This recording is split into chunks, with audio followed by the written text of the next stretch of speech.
प्रभू महादेवांची घनघोर तपश्चर्या आपण करता का? तर साऱ्या ग्रहमंडळात तपश्चर्याचं सत्यपद तुम्हाला मिळायला हवंय.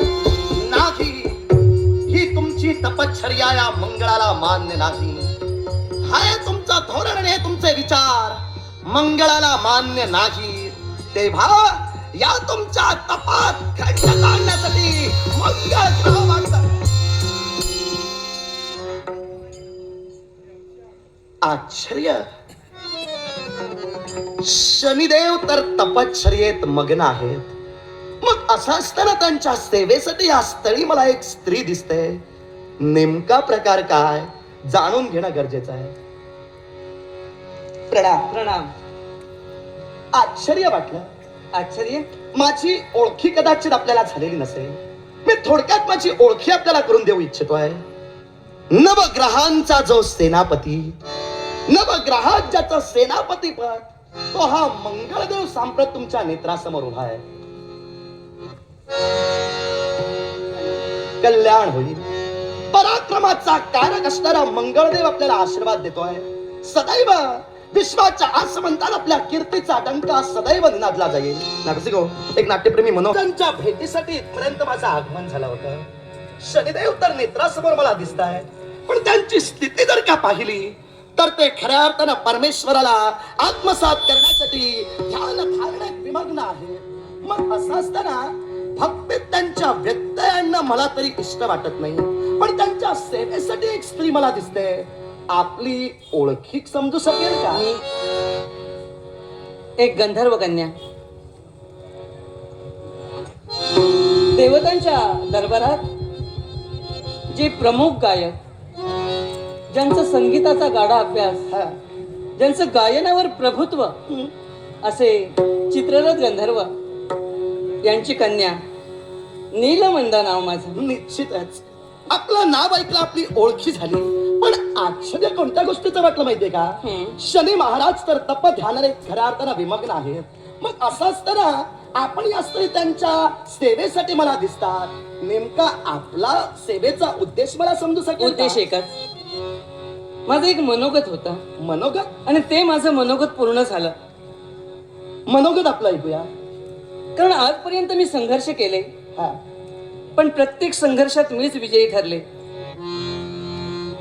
आज तेव्हाच मी मनात ठरविलं, मला जो पराभूत करेल त्याच्याशी मी विवाह करणार.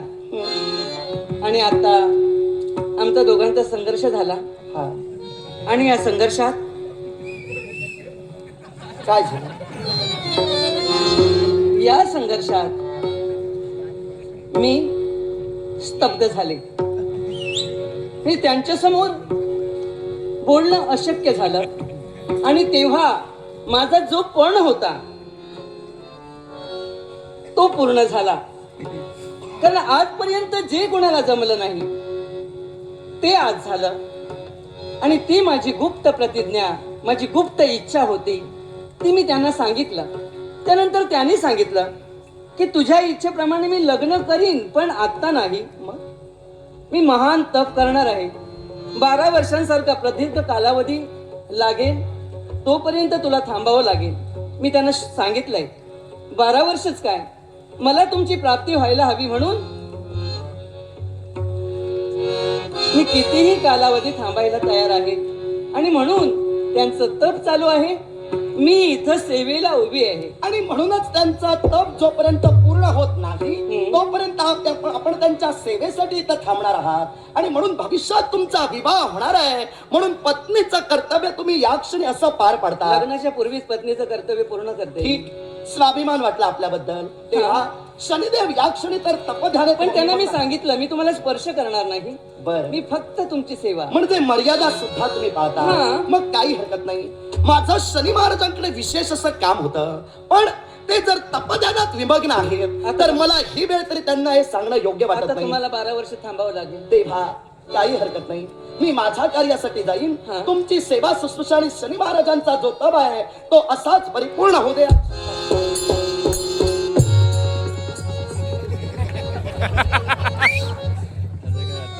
मंगळ देवते, ज्या कार्यासाठी आलास ते कार्य इथंच त्यागून जातोयस का?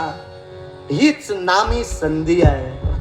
अरे ही नीलमंदा तुझ्यासाठी खऱ्या अर्थानं उपयोगी ठरेल आणि यासाठी मंगळाची मंगळ पिढा या नीलमंदापासून मी सुरुवात करेन आणि माझाही श्रेष्ठत्व राखून देईन. नीलमंदा. काय झालं? 12 वर्ष झाली. नाही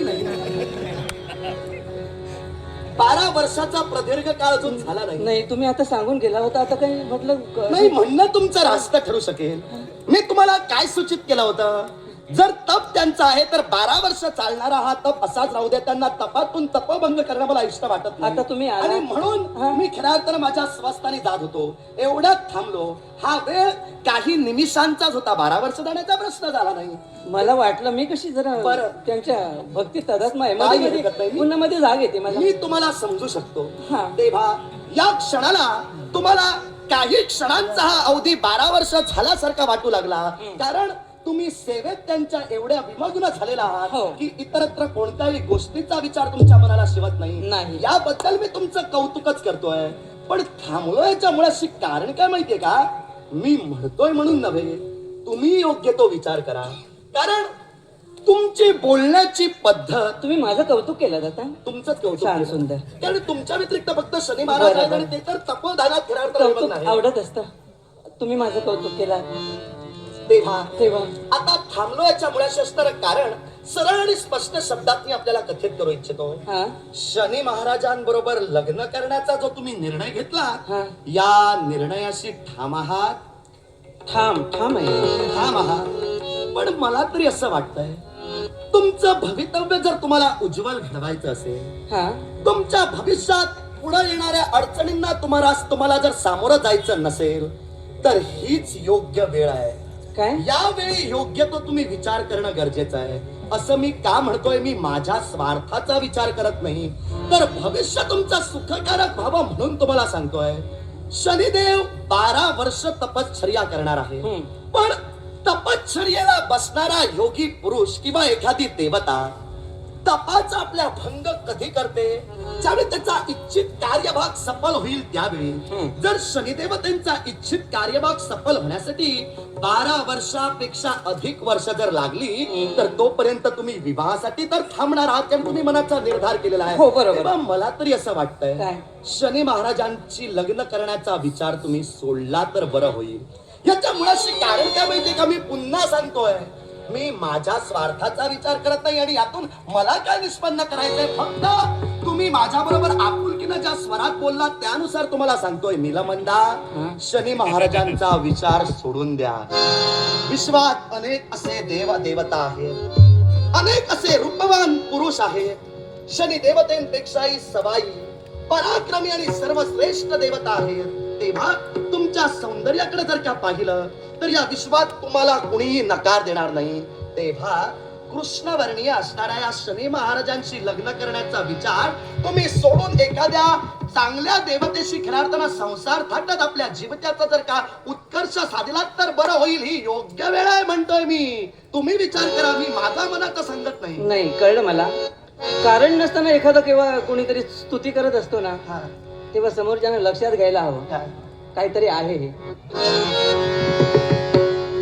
म्हणजे कारण नसताना एखादी व्यक्ती समोर जाऊन तिची जर स्तुती करत असेल तर काहीतरी आहे हे मी सांगायला नको. आणि दुसरी गोष्ट काय, तुम्ही पहिल्यांदा आलात, माझ्याजवळ चौकशी केली की शनिदेव तपश्चर्येला बसलेत, त्यांच्याजवळ काम होतं. हा, पुन्हा तुम्ही आलात आणि मला सांगायला सुरुवात केली. नेमकं तुमचं काम कोणाजवळ होतं? माझं कार्य नेमकं शनिदेवतेंपर्यंतच होतं.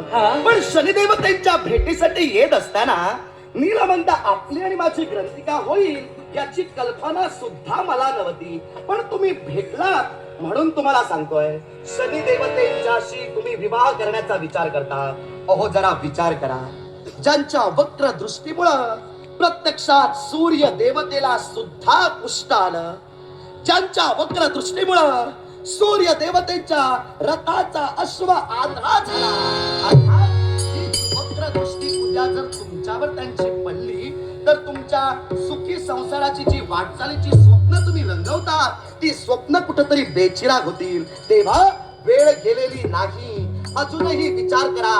शनी महाराजांचा विचार सोडा, इतरत्र कुणाशी विवाह करा. झालं तुमचं बोलून? आता मी तुम्हाला सांगते. बोला. तुमचं जर बोलून झालं असेल तर तुमचं आणखी दुसरं काहीतरी कर्तव्य असलं तर ते करा, इथं थांबू नका. त्याचं कारण असं, माझ्या मनातील मनीषा पूर्ण झाली.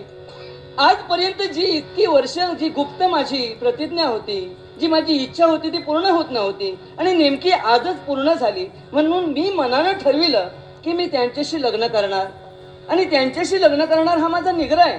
आणि तुम्ही आता इथं येऊन मला सांगता काय हो, नेमकं तुम्ही माझ्या बऱ्यासाठी आलात की तुम्ही तुमच्या बऱ्यासाठी आलात?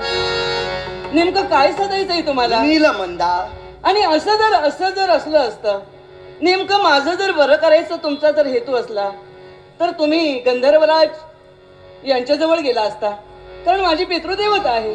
त्यांना तुम्ही समजुतीने 4 गोष्टी सांगितल्या असतात, कारण तुमच्या कन्येचा जो मार्ग आहे तो चुकीचा आहे, ते देव अशा अशा पद्धतीचे आहेत असं सांगितलं असतं. पण त्यांच्याबद्दल आता मला खात्री झाली ते कोणत्या पद्धतीचे आहेत ते, आणि म्हणून मी त्यांचा स्वीकार केलाय. देवी बरोबर ना? नीलमंदा, हा. आपलं म्हणणं मी शांत चित्तानं ऐकून घेतलं, पण तुमच्या वडिलांपर्यंत मी गेलो नाही याच्या मुळाशी कारण होतं. ते कारण कोणतं? तर शनी महाराजांच्या भेटीसाठी येत असताना तुमची ग्रंथिका झाली. तेव्हा तुम्ही जेव्हा सांगितलं तेव्हा मला समजलं की तुम्ही मनाचा निर्धार केलेला आहात की खऱ्या अर्थानं शनी देवतेंशीच तुम्ही विवाह कराल. आणि म्हणूनच या क्षणाला मी तुम्हाला सांगितलं. जर ते आधीच मला माहित असतं तर मी तुमच्या समजुतीसाठी आलोच नसतो. मी तुमच्या वडिलांना जाऊनच सांगितलं असतं. पण या क्षणी तुमच्या मुखातून मला ऐकायला मिळालं म्हणून थेट तुमच्या मला एक सांगा, कार्य केलं. एखाद्याचं लग्न ठरलेलं असेल, एखाद्याचा विवाह आता होणार, शब्द एकमेकांना गेला म्हणजे ते ठरलं, नेमकं लग्न ठरलं. मग ठरलेलं लग्न त्या विघ्न आणणं हे योग्य आहे का? ठरलेल्या लग्नात विघ्न आणणं हे योग्य की अयोग्य असा प्रश्न तुम्ही केला. माझ्या मतानुसार मी तुम्हाला सांगतोय, वैयक्तिक माझं मत. हा. ते मत कोणतं? तर ठरलेलं लग्न जर त्या लग्नात काहीतरी खऱ्या अर्थानं वितंडवाद होणार किंवा भविष्यातील संकटाची जाणीव ठरलेलं लग्न असताना लग्नाच्या बोल्यावर चढण्याआधी जर त्याची जाणीव होत असेल तर ठरलेलं लग्न मोडलेलं बरं असं मला वाटतं. पण एखाद्याने जर मनानं वरलं तर तो विवाह झाला. मनानं तुम्ही शनी महाराजांना वरला, हा. अर्थात तुमच्या मनोध्येयानुसार किंवा मनोधारणेनुसार तुम्ही जर म्हणत असाल की शनी देवताच माझे जर पती आहेत, हा. तर भविष्यात उद्भवणारी ही संकट मी तुम्हाला सांगण्याचं कार्य केलं. मग तुमचं जर जीवन तुम्हाला उज्ज्वल घडवायचं असेल, तुमचा भविष्यकाळ जर तुम्हाला सुखकारक साधायचा असेल तर ही वेळ लग्न मोडण्यासाठी योग्य नाही का? हे मला मान्य आहे तुम्ही काय बोललात, मी मान्य तुमचं मत करतोय. ठरलेलं लग्न मोडणं हे खऱ्या अर्थानं अनुचित कृत्य आहे. पण ठरलेलं लग्न मोडणं हे अनुचित कृत्य कधी ठरू शकेल? जेव्हा वर आणि वधू यांचं खऱ्या अर्थानं एकीकरण असेल, पण त्या एकीकरणानंतर जर वरात काहीतरी दोष आहे याची प्रचिती जर वरिष्ठ किंवा त्रियस्थ व्यक्ती जर देत असतील तर विचार कन्येनं करायला नको मी का? माझ्या मनानं ठरविलंय. त्यांची जीवनरेखा काय आहे ते त्यांनी सांगितले, सगळं मग? सांगितलं. तुम्ही जर आता मनानं आणि सगळं सांगितल्यानंतर मी त्यांचा स्वीकार केलाय.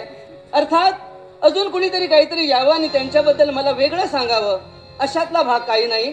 त्यांच्याबद्दल त्यांनी सगळं सांगितलं आणि याच्यापूर्वी मी सुद्धा जाणून होते. बरोबर, जसं देवते तुम्ही देवता आहात, तुमच्याबद्दल सुद्धा काही गोष्टी मला माहीत असतील ना? कारण मी गंधर्व कन्या आहे. कारण देवराज त्यांच्या दरबारात प्रमुख गायन करणारे माझे बाबा चित्रराज गंधर्व आपल्या कन्येबरोबर ज्या गुपित गोष्टी बोलणार किंवा विचारविनिमय करणार, काहीतरी देवतांच्या देव दरबारात घडणाऱ्या गोष्टी सुद्धा असतील. आजपर्यंत मनोरंजनासाठी आम्ही बाबांकडून तेच ऐकलं आणि म्हणून मी तुम्हाला सांगते, तुम्हा देवतांबद्दल मला बिलकुल काही माहीतच नाही अशातला भाग नाही. तेव्हा मी माझा सुद्धा- निग्रह आहे तुम्हाला की तुम्ही जे सांगायला आलात माझं वाईट काय, माझं बरं काय, हे माझं मी ठरविणार. मला आणखी कुठल्याही देवतेने सांगण्याची गरज नाही. नीलबंधा, माझ्या बाबतीत तुम्हाला काय काय माहित आहे आणि माझ्या बाबतीत काय काय तुम्हाला माहित नाही, ह्यांचा खल करण्यासाठी मी तुमच्या नेत्रासमोर उभा नाही. फक्त शनी महाराजांशी विवाह करण्याचा जो मनोध्येय तुम्ही बाळगलात तो माझ्या मनाला चुकीचा वाटला, म्हणून तुमची समजूत घालण्याचा मी प्रयत्न केला. पण तुम्ही जर तुमच्या विधानाशी ठाम असाल, जर तुम्ही त्यांचा खऱ्या अर्थानं पती म्हणून वरला असाल आणि या विधानापासून जर तुम्ही वंचित होत नसाल, तर या क्षणी पराक्रमाचा कारक हा मंगळदेव तुमच्या नेत्रासमोर नेमका कोणत्या कारणासाठी उभा राहिला आणि का तुमच्या मतात परिवर्तन करण्याचा परोपरीनं प्रयत्न करत होता, हे खरं विधान आता मी तुम्हाला सांगतोय. देवी नीलमंदा, भविष्यातला तुमचा पती म्हणून ज्या शनिदेवतेची निवड तुम्ही केलात, या शनिदेवतेंनी सध्या जो तप आरंभलेला आहे, तो तप कशासाठी, तर साऱ्या ग्रह मंडळात त्यांना श्रेष्ठत्व प्रदान करायचं आहे. आणि त्यांच्या श्रेष्ठत्व प्रदान करणाऱ्या या विधानानुसार आम्हा ग्रहांचा कुठतरी हा कमीपणा किंवा खालीपणा त्यांच्या या तपामुळे होतोय. तेव्हा मी इथं आलोय तो शनिदेवतेचा तप भंग करण्यासाठी. जाणीला होता, कारण कारणाशिवाय कधीच क्रिया घडत नाही. देवराज, तुम्ही इथपर्यंत का आलात? तुम्ही मंगळदेव आहात आणि इथपर्यंत आलात. तुमचं स्थान कोणतं हे सुद्धा मला माहिती आहे. तुम्ही जेव्हा माझी स्तुती करायला लागलात आणि त्यानंतर लग्नाविषयी सांगायला लागलात, तेव्हाच मला कळलं की तुम्हाला कुठेतरी कमीपणा वाटायला सुरुवात झालेली आहे. कारण शनी महाराजांनी जर अढळ स्थान असं प्राप्त केलं, तर कुठेतरी तुमचं जे कर्तृत्व आजपर्यंत सिद्ध झालं त्याला कुठेतरी गालबोटलाय. आणि म्हणून तुम्ही तुमचं मोठेपण, इथं श्रेष्ठत्व कायम तसंच राहावं, यासाठी तुम्ही हे सगळे प्रयत्न करता. निश्चित आताच माझा निग्रह झालाय. तुम्हीच काय, अजून कोणी जरी देव इथपर्यंत आले आणि त्यांनी जरी सांगितलं तरी सुद्धा मी माझ्या शब्दापासून कधीच वंचित होणार नाही. तुम्ही जर तुमच्या शब्दापासून वंचित होत नसाल, तर ज्या उद्देशाला मी इथं पाऊला टाकली आहेत, तो माझा उद्देश सफल झाल्याशिवाय मी सुद्धा माघारी जाणार नाही. मग मी सुद्धा तुम्हाला तेच सांगते, काल तुम्ही कोणत्या पद्धतीने तुमचा उद्देश सफल करणार आहात, हे इथं मी सेवेला उभी राहिली, इथं उभी राहून मला पाहायचंय. मग बस, तुम्हाला समजावून सांगण्याचा मी प्रयत्न केला. वास्तविक वाद माझा तुमच्याशी नव्हता, पण खऱ्या अर्थानं माझ्या मार्गात जर तुम्ही प्रतिकारार्थ उभे राहत असाल, तर माझ्या मार्गातला काटा शस्त्र करण्यासाठी यावेळी मी सेवा करत असताना तुम्ही जर यावेळी माझ्यावर शस्त्र उभारण्यासाठी प्रयत्न करत असाल, तर मी सुद्धा यावेळी त्यांची पत्नी म्हणून तुमच्या बरोबर संघर्ष करीन, संघर्ष करीन, संघर्ष. अवगुण फुले अंतरी दिसती, अवगुण फुले अंतरी दिसती, करी चिंता त्याची, करी चिंता त्याची, करू नको चिंता कोणा, करू नको चिंता कोणाची. हात वळून उपकार कराया पाऊल तीर्थाची, हृदय कराया ज्ञान संकटे परिस कीर्तिकाची, करू नको चिंता कोणाची, चिंता कोणाची. नीलमंदा, मंगळ ग्रहाला प्रतिकार केलात, मंगळ ग्रहाच्या कार्यात व्यत्यय आणण्याचा प्रयत्न केलात. अर्थात मंगळ ग्रह हा स्वभावानं उग्र आहे, मंगळ ग्रहाचा रस तिखट आहे, निखाऱ्या प्रमाणात जो तप्त तो हा अंगारक. या क्षणी मंगळाचे दोष तुमच्या देहात सोडतोय. देवी नीलमंदा, मंगळ पिढेला समोर येता, मंगळ पिढेला समोर येता, मंगळ पिढेला समोर येता.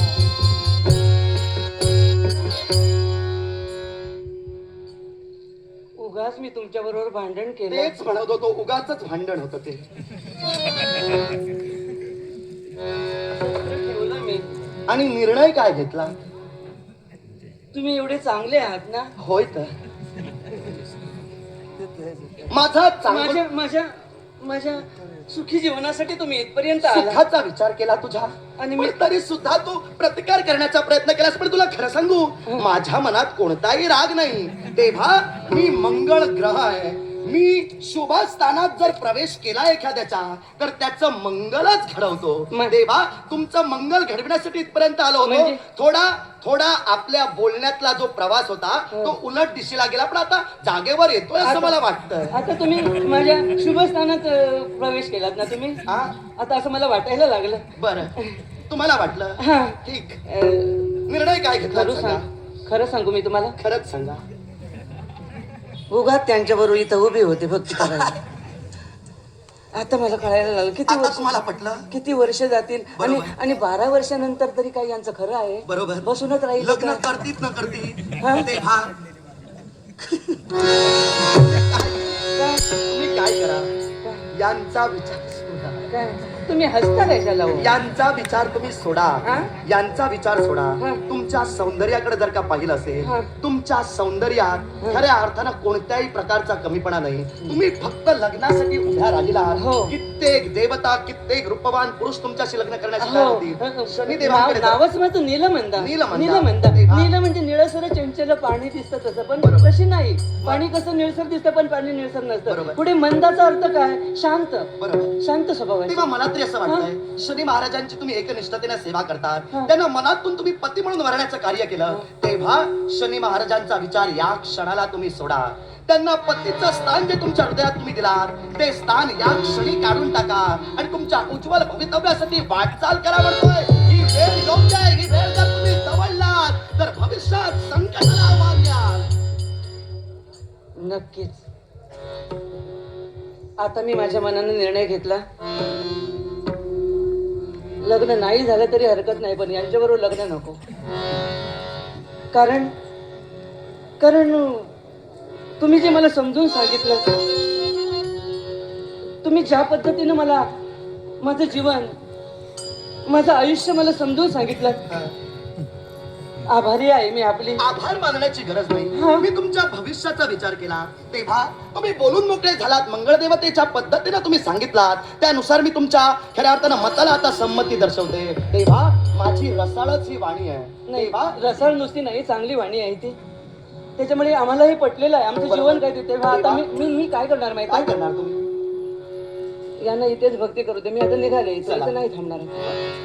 चला. मी जाणार आहे. तुमचं भविष्य उज्ज्वल तुम्हाला घडवायचं आहे. पण आज तुम्ही मला माझ्यात असा बदल झाला. कल्याण होईल. तो माझ्या भवितव्यात चला. आहे. भवितव्य तुमचा उज्ज्वल घडवा. शनी महाराजांचा विचार सोडून द्या. हो, सोडून दिला. आणि आता एकच निर्धार, आणखी काही होऊ दे, पण आता यांच्या सेवेला मी थांबणार नाही. कारण एवढी 12 वर्ष आता राहायला मला जमणार नाही. मी बस! मंग देवते तुझ्या मार्गातील काटा तर दूर झाला. शनिदेव स्वतःच श्रेष्ठत्व सिद्ध करण्यासाठी इतरत्र ग्रहांचा कमीपणा दाखवण्यासाठी इथं फारमला. तेव्हा मंग ग्रह आपल्या मंगळ पिढे योगे शनिदेव तुमच्या जीवनात